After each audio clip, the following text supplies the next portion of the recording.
So for about 4 months into the brand, I really struggled with my mental health. So I really struggled to get in front of the camera and be the front of the brand. So for me, that period was really difficult. I then kind of one day decided that I needed to like get over that and really kind of put myself as the founder of J.LUXE.FIT, and this is why we're doing it. And after that, it kind of just really stepped up a game.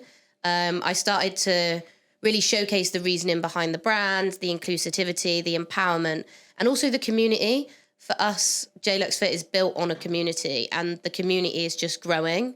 And when people come in, they feel part of the community, and that's what's so great about it.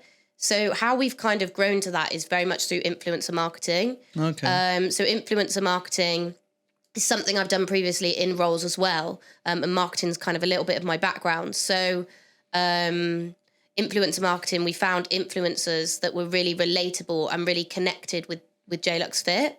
Initially, we would kind of gift them items and see what they thought of it. There was no pressure for them to post. It was very much like, would you like to try our product? Can you tell us what you think of it? Do you like it? Does it fit well? And naturally, most people loved the product and then posted about it, which was absolutely fantastic. And for us, the influencer process took a while.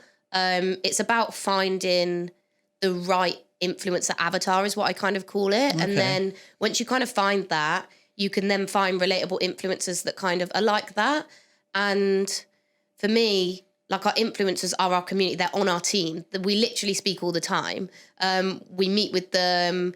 We do things with them. They're literally like my friends. Like I had one influencer around the other day. We were doing like a TikTok at my house, and we had dinner. And it's like they are part of the community. It's really lovely. Community is such a big thing for brands, I think, though, isn't it? How do you start building a community? You've given a few tips away there, but you've got the influencers, which are getting you brand awareness.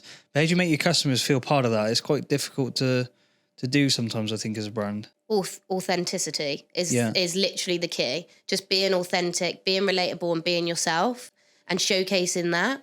I think really showcasing your core values as a brand and making sure that shows through every aspect that you're doing. So your marketing, your website, your influencers, your PR, everything you're doing needs to be authentic to your true values of the brand. And I think that will then showcase to your customers and your community and start to build that community. What were your values then? Is Jada, because obviously it's about empowering women to get to the gym, but did you find they was resonating in other areas then? Was there like a food element to it? Was there guides and things, or was it strictly just within the fitness clothing community you was building that niche? I think for us, our kind of core values are inclusivity ultimately. Yeah. That's our biggest core value, is that diverse, the inclusive, and feeling a part of something.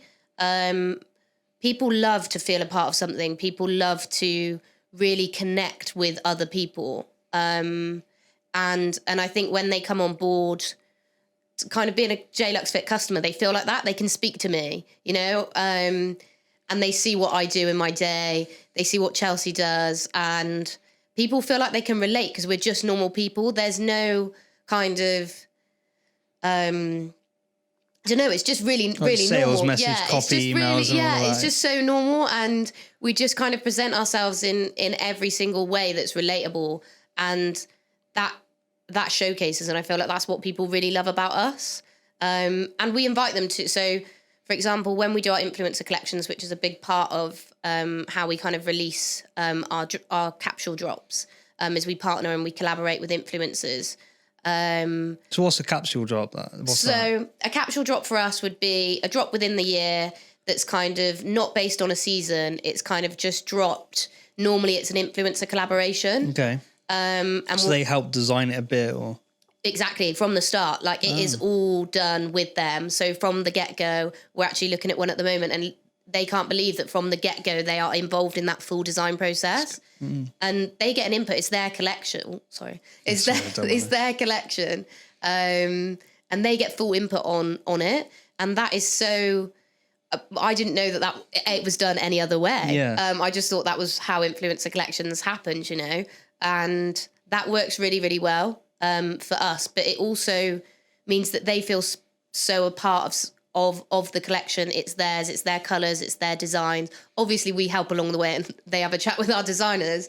and we do all the kind of legwork in the design process. But it's really, really nice that they can see their idea come to life. It's authenticity again, isn't it? Yeah. It's that authentic part. If it's because I've seen it before with brands, they pay for an influencer to endorse a product, but you can tell it's just that endorsed thing. It doesn't resonate really. And I think we're almost past that. I know TikTok, there's some trends going on now of like anti-influencers where they're de-influencing brands. You know what I mean? They're like, don't buy this shit because we wouldn't. And it's quite interesting how it's changing, I think, with influencers.